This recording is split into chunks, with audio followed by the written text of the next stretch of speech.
Hello, and welcome to Extreme Improv Extremed Mega Movie Podcast. My name is David Postansky, and I hope you're having a great day. Today, we're going to be talking about the Snyder Cut conspiracy theory. So, yes, this is something that I have come up with. This is something I have noticed with what has gone on online, where I've seen reports. I've been following all of the information about the release of Zack Snyder's Justice League, which is going to be March 18th, so only a few weeks away. And I have a conspiracy theory based on what I've seen. So everything that's been coming out recently has been saying that people from Warner Brothers have been saying that Justice League, the Snyder Cut, is a cul-de-sac, that the Justice League Snyder Cut movie is, a waste of time. Basically, it's not going to go anywhere. Zack Snyder himself said, well, I'd like to continue it as a comic book. And people are starting to feel like, well, what's the point in that? And I'm telling you that this is a plan. This is a plot. They could come out with this movie and be like, so finally you're going to get what you want. The Snyder Cut is coming out. And then they'll release it and people will either be like, yeah, this is amazing. Or they'll be like, oh, that wasn't worth the effort. However, after Batman vs Superman, people were like, this was terrible, we don't like it. So how did they go from that to the position where they are now, that a never-ending fan campaign from a 2017 movie would see it released in 2021? It's because it was the fact that we couldn't get it. We knew there was this other version and we wanted it. People didn't like Justice League as it came out, and where were all the Snyder Cut fans when Batman vs Superman came out? People weren't saying this is the greatest thing ever. Universally, people were saying that they didn't like Batman v Superman. So, if people didn't like Batman v Superman, why do they then really desperately want to campaign for 4 years, well, 3.5 years, to get the Snyder Cut version of Justice League? Literally, it doesn't make sense. However, if they then put out Justice League, the Snyder Cut, and people were like, well, this wasn't worth the hype, then that's the end of the story. Then it truly is a cul-de-sac and there won't be any more films. But if they tell everyone, well, we're not doing any more, if the marketing campaign is that this is the end of the road, and yet when we actually watch the film, we get the sense that there should have been more, then those same people that have rallied for 4 years, or 3.5 years, for the Snyder Cut to come out, will get what they want. They will push for another year or another 2 years for continue the Snyderverse. Hashtag continue the Snyderverse. Because at the moment, it's still very relevant to put hashtag release the Snyder Cut. But what happens once it's released? That hashtag, release the Snyder Cut, becomes meaningless. So they will have to start getting these people to rally around a new idea, which will be hashtag continue the Snyderverse. This is what they're going to have to push for. And the only way that they're going to be able to push them for this is if we're told that we're not going to get it. If we're told this is the end of the road, and then we're going to think, what could have been. That is what the whole release the Snyder Cut movement has been about what could have been that we didn't get. And now, after 3.5 years, we are going to get it. And is it going to be better than the theatrical cut of Justice League? Yes, almost certainly. It'd be really difficult for it to not be better than the original version. Now, just to say my perspective on the films, Man of Steel, I really enjoyed it, saw it at the cinema. It got to the part where Jonathan Kent, spoilers by the way, but too bad, we're deep into the Snyder Cut here, so if you, I won't give spoilers for the Snyder Cut because I can't, because I've not seen it, but other previous films, we're just going to go straight into them. When Jonathan Kent got killed off midway through the film, not that that's a big spoiler because it's part of Superman's backstory, I was like, well, I don't agree with that. And I really loved everything with Jor-El early in the film, but I felt like it kind of lost its way a little bit. It wasn't quite all I wanted it to be. and I wasn't the biggest fan. However, in watching the film since I know what I'm getting from it, I really like the film. I really do like Man of Steel. Batman vs Superman, or Batman v Superman Dawn of Justice, the first time I saw it at the cinema, I was like, this is amazing. I really, really liked that movie. And then it surprised me that everyone else was like, we don't like this movie, because I thought it was really good. Then I saw Justice League, and here's the fact that the reviewers out there, a little bit, I'm not trying to be controversial, but a little bit they'll be yes men. They'll say what they want people to say. So when it was that Joss Whedon was taking over, finishing up the project, hot after doing the 2 Avengers movies, he's now doing Justice League. The reviews came out saying, oh, this is so much better than Batman v Superman. Then all of the fans watched it and says, no, this wasn't very good. I was at the cinema and I was like, oh my God, this is so stupid. And I came away and I had a conversation with someone where I just broke down. And the person I was speaking to hadn't even seen the film, but I just couldn't hold this in. I had to say, this is all of the reasons why this movie is dumb. It's a really bad film. It's got characters doing so many things which don't make sense for them to do. There was all of the stuff about Henry Cavill's CGI'd out mustache, and that honestly didn't really bother me. I've seen other CGI which is questionable. Like if you watch like the Star Wars films where they've resurrected people in like Rogue One, that doesn't look the greatest, but you know what they're going for, and you'll either accept it or you won't. And so people didn't particularly like Justice League, and that's where all of a sudden people were like, wait, what could have been? Because the reality was, if people en masse said that they didn't like Batman v Superman, why would they then want what followed from that same vision?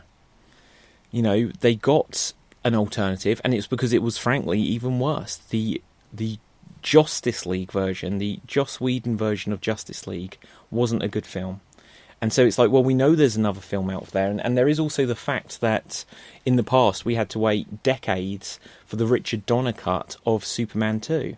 And one way or another, people might say it was better or worse, or it had potential if they could have properly finished it off at the time. And this is a little bit of history repeating itself. We wanted to see the unreleased Justice League film, and so now we're going to get it. But release the Snyder Cut, that hashtag is going to be over as soon as it gets to March 18th. So I think, and they've said that there's only 4 minutes of additional photography in this, 4 minutes of additional footage that they've recorded since they announced that they were going to bring back the Snyder Cut. And I question that. It'll be interesting. I think there might be more to this.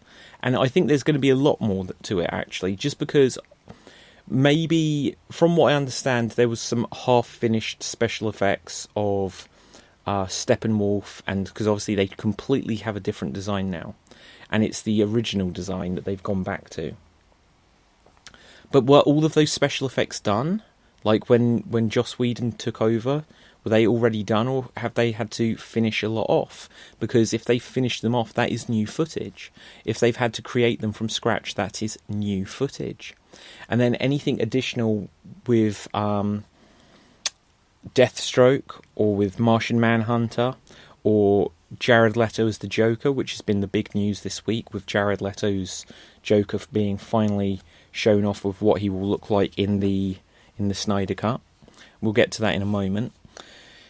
It's like that only amounts to 4 minutes. Really? Only 4 minutes? I think it's going to be longer, and maybe this is a misdirection. Maybe at the end of this, there will be the big announcement, well, actually, we've already greenlit Justice League 2. But I think there is still going to be the element of, we need to keep people rallying to say they want Justice League 2. And it's like a Kickstarter. I'll give a video game example. At the big video game event of each year, E3, a few years ago, they showed off on the Sony stage the video game Shenmue 3. And this was on the stage at this big event. And they said that the only way we're going to make this is if it gets funded, and it got funded within a few minutes, like $2 million for Shenmue 3. And the point is, even it doesn't matter if you know about video games or not, this was a marketing ploy. They knew putting it on that huge stage and then saying this is down to you funding it, that it would get people invested with their money there and then. And it ended up getting like 5 million. It's possibly still the most successful video game Kickstarter in history. So, what are they going to do? Justice League, the Snyder Cut comes out, and they could give it a ton of fanfare, and it would cost them tons in money, in publicity, in advertising. What if they were saying, look, we've already got a film, and this is a true part of the story.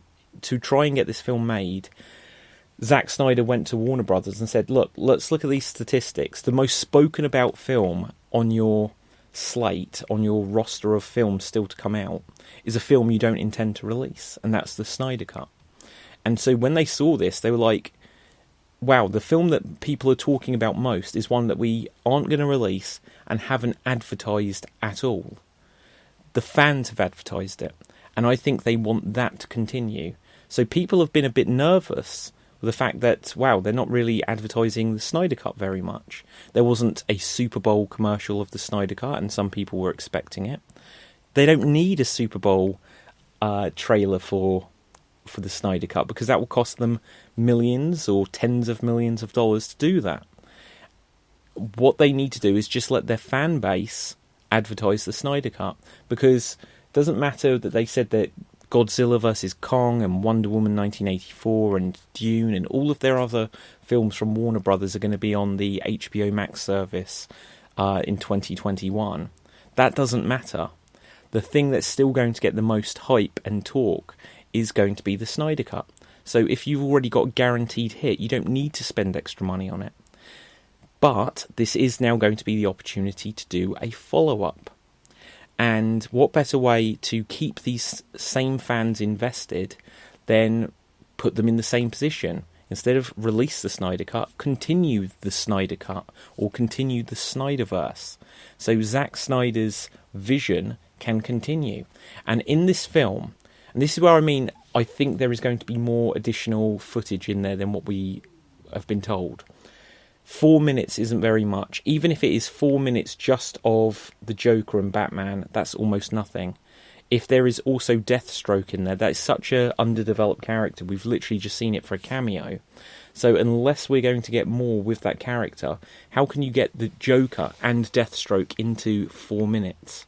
And yet I believe there's other characters, other actors that have come back to do additional things. Now, if it's just a single shot here or there, then maybe that's all they needed to bridge a gap, like a reverse shot of a line of dialogue, maybe. But I think people are going to see on screen for the first time... Well, see, and here's the other thing. Lots of people saying, this is the first time we'll see Jared Leto's Joker and Ben Affleck's Batman together. No, they were on screen together with Batman on the hood of the Joker's car in Suicide Squad in a very short scene, but still, it was a scene. This is going to be an interaction, a dialogue, and this scene is the trailer. This is the Kickstarter pitch trailer for Justice League 2. They're going to tease, look at what happens when the Joker and Ben Affleck's Batman with Jared Leto's Joker are face to face. Now, everyone, don't you want that to be the next movie? And everyone's going to be like, yes. And they're also, Deathstroke's going to be in it. We know that Ben Affleck was planning to direct a Batman film with Deathstroke, and it didn't end up happening, and that was because various reasons, including that Ben Affleck had got issues in his life. I believe it was to do with like alcoholism or whatever, but whatever it was, he decided to step down from being Batman. Well, he's now stepped back into being Batman in the reshoots for Justice League the Snyder Cut. And if you look at DC have never been afraid of having Brandon Routh as Superman and Tom Welling as Superman in Smallville. And then they've got Henry Cavill as Superman, and they've got Tyler, whatever his name is, in Supergirl as Superman. And then they do the whole multiverse thing, as they've done the Crisis on Infinite Earths stuff. And then there's multiple Superman. There was Tom Welling as Superman from Smallville. There was Brandon Routh as the Kingdom Come / Superman 2, Superman Returns, and even Superman 3 version of Superman. And then there was Tyler, I can't remember his name, but that guy as Superman as well. And if they could have had Christopher Reeve in it as well, they would have done. They will have various versions of Batman in the Flashpoint movie, which, from what we understand, will include Ben Affleck back as Batman and Michael Keaton back as Batman, probably within a year and a half of when Robert Pattinson will play Batman for the first time. And it's like, well, you're going to confuse people if you have different Batman. Look at the comics. The comics can have multiple versions of comics. Like, I even remember getting, like, a comic of The Simpsons. I always used to get the Simpsons comic. And then, at one point, I turned over the pages and it got a different art style. And I was like, why is this? This is terrible. I don't like it. They'd redesigned the look of The Simpsons on certain pages. And I wasn't into it. But it just shows that they obviously knew that they can do this. You can get different takes on art styles, on actors playing the same role at the same time. As long as you market it well, people will just be like, well, I like Batman, so I'll watch the Ben Affleck one. I prefer Robert Pattinson's one, and then people have got something to debate over. It's more reason to have talk rather than less. So I think Jared Leto's Joker is just to say, hey, this is going to literally tease either events that may happen or did happen that we're not going to show you, so then you want to see them happen, and you will say, #continue the Snyderverse. I think they're going to show Darkseid in this, but it's going to not have Darkseid defeated, because in the theatrical cut, we didn't see Darkseid at all. We got his name mentioned, I think, literally once, and the main bad guy was Steppenwolf. Steppenwolf, there was the tease there that Darkseid may be a thing, but it was so swept under the rug that it was a throwaway line. Now, Darkseid is going to be in this, but is he just going to be in a flashback scene? In which case, it's like, well, when are we going to get to Darkseid? Or is he going to appear and have a fight at the end? If they fight and defeat Darkseid right at the end, that's going to feel really rushed. And maybe they felt like, okay, well, Justice League is just going to be one film, not two, as was the plan when they started making it. And maybe they did film enough so that Darkseid turns up and gets defeated in 5 minutes, and it will feel a bit lame. It'll feel, again, to go to a video game comparison, that the final boss of Street Fighter 2 is M. Bison, and suddenly Akuma turns up at the last moment. It's like, oh, there's this bonus extra threat. But because it's a character of the magnitude of Darkseid, it would be a super waste just to have him completely defeated so quickly. If you only see him in flashbacks, then we'll be like, when are we getting to Darkseid? Because we've seen from the Avengers the tease of Thanos at the end of the first Avengers movie. And then we saw Thanos in Guardians of the Galaxy, and we knew that we were building up to Thanos. And at the end of Thor Ragnarok, it's like, oh, is that Thanos' ship? And then we got Thanos. And just like that, they're going to tease Darkseid, and people are going to be like, we need this to continue. #continue the Snyderverse. This is their plan, I am telling you. Anything where Zack Snyder is saying, well, I've got ideas, but I'm hoping it could be a comic book. No, there is no way Zack Snyder's Justice League is continuing as a comic book. Like, he is going to keep milking the Release the Snyder Cut fans for a long time to come. I am telling you, it's right in front of everyone's eyes. This is my bold prediction, and it's going to even, in a sense, be hard to prove later, unless people admit, yeah, this was a little bit of a marketing ploy. But they're getting their fan base to rally, which means they don't have to spend money, and they're getting all of the advertising done. So then all Zack Snyder has to do is release a few black and white photos, here and there on social media, and then they do the rest of the work. They spread these things and they go viral. He released a tease showing the Joker holding a playing card. The playing card was in focus, the Joker's face wasn't. People are then speaking, oh, what does the Joker look like? Has he got long hair? Is he bald? Does he have his face tattoos saying damaged across his forehead or whatever? We don't know. And then yesterday, Vanity Fair put out an article which released 2 photos of the Joker. One, both in black and white. One was a close-up of his face, and we saw that he'd got makeup around his eyes similar to Heath Ledger's Joker. And then just like messy face paint around his mouth. So it was quite similar in a sense to Heath Ledger's, but it wasn't the Chelsea smile or the cuts in the face the same as before, the scars. It was just a messy smile, like bad lipstick almost. And then there was another one which was zoomed out further. You see him sat on a chair and he's got blood on him, and he's wearing a operating gown, like a hospital gown, as if he's like a surgical gown, in fact, like what a surgeon may wear, or perhaps a butcher may wear, but we believe it's what a surgeon may wear. And he's got long hair. We can't tell the colour. I assume it's going to be green, but we don't quite know that for certain. If it's not green, everyone will be really upset. So I should imagine it is green. But it looked very dark either way. The other thing that's worth mentioning here is that there was a few thoughts about what's going on. Why does the Joker look like this? Well, this is how Jared Leto wanted to interpret it this time. Everyone probably agrees it was smart to stay away from the tattoos and the grill on the teeth and all of this stuff that made him look like a gangster, a thug or whatever. And he's more of a traditional looking Joker. But that's fine, because we've got an older Ben Affleck playing an older Batman, and this takes place, from what we understand, in the nightmare sequence. So this may be a vision of what Joker looked like in the past. It's been said that this is going to address that the Joker killed Robin, because obviously in Batman v Superman we saw the Robin armour with ha ha ha jokes on New Batman scrawled across it, not even removed.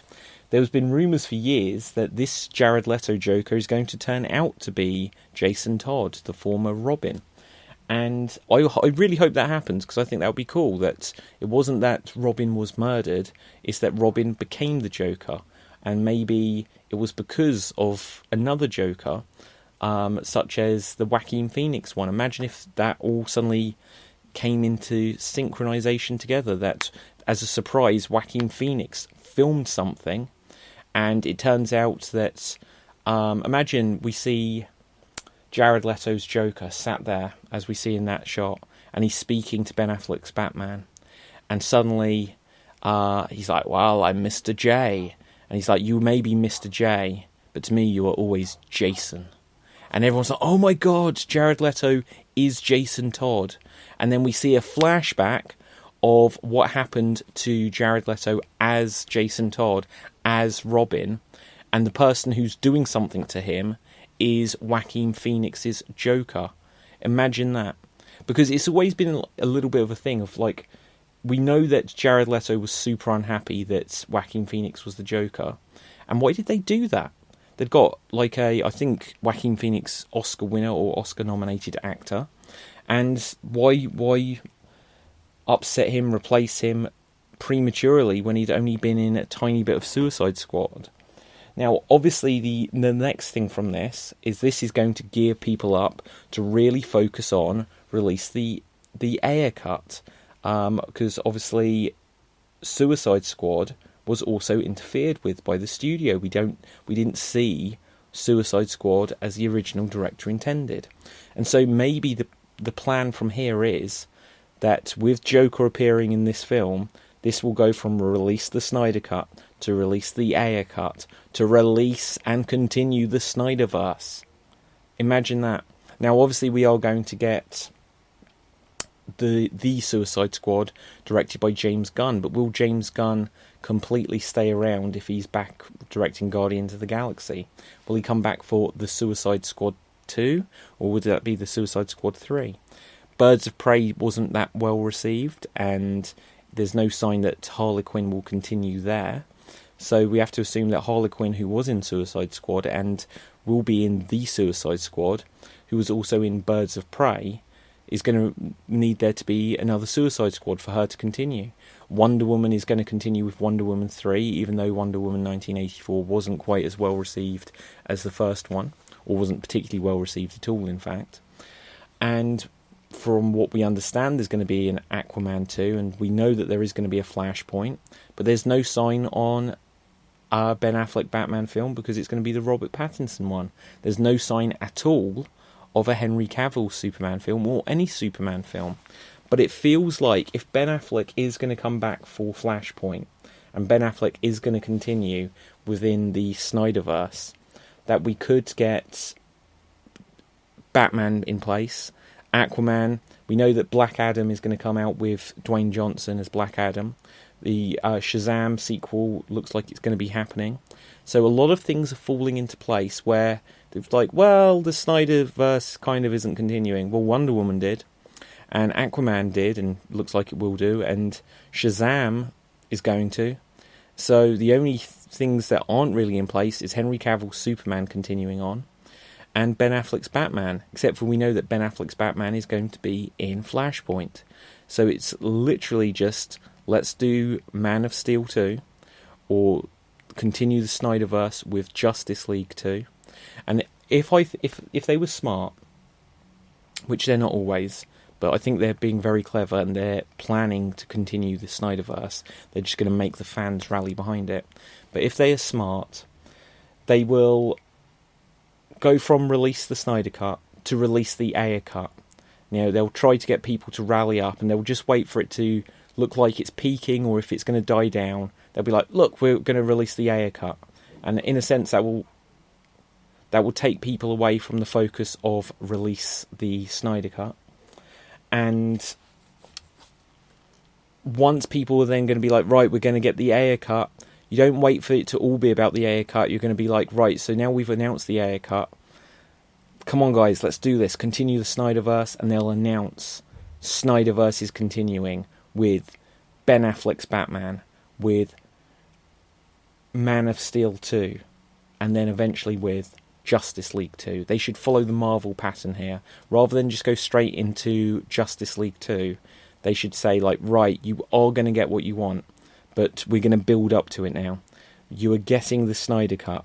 You are getting the Ayer Cut. And along the way, you are going to get Flashpoint. You are going to get possibly Wonder Woman 3. And you are perhaps going to get Aquaman 2.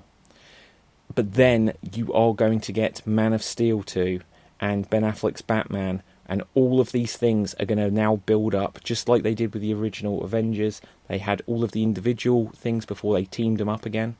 They're going to go from this whole long route round to get back to Zack Snyder's Justice League 2. Anyway, that's my take. Let me know what your thoughts are wherever you are listening to this podcast. This podcast is available on all of the major podcast platforms, such as Spotify, such as Apple and Google Podcasts. The video version of it, which is just audio, but you can play it as a video, is available on YouTube and Facebook, and these are all on the Extreme Improv platforms. So facebook.com/Extreme Improv, youtube.com/Extreme Improv. Smash that subscribe button. I am working really, really hard to be able to bring lots and lots more content, and there's going to be more and more movie content, and there's going to be more and more gaming content, as well as all of our regular improv comedy shows. And if you haven't checked out Extreme Improv yet, guys, we lean so heavily into pop culture. There's always, like, there isn't a show where we don't have, like, Batman or Joker or, you know, Super Mario, Resident Evil, any of these kind of characters. Things, you know, if you like this, we have a lot of wrestling stuff as well. If you like pop culture, then you should check out these comedy shows. We do silly impressions and, like, what-if scenarios and stuff based on these characters.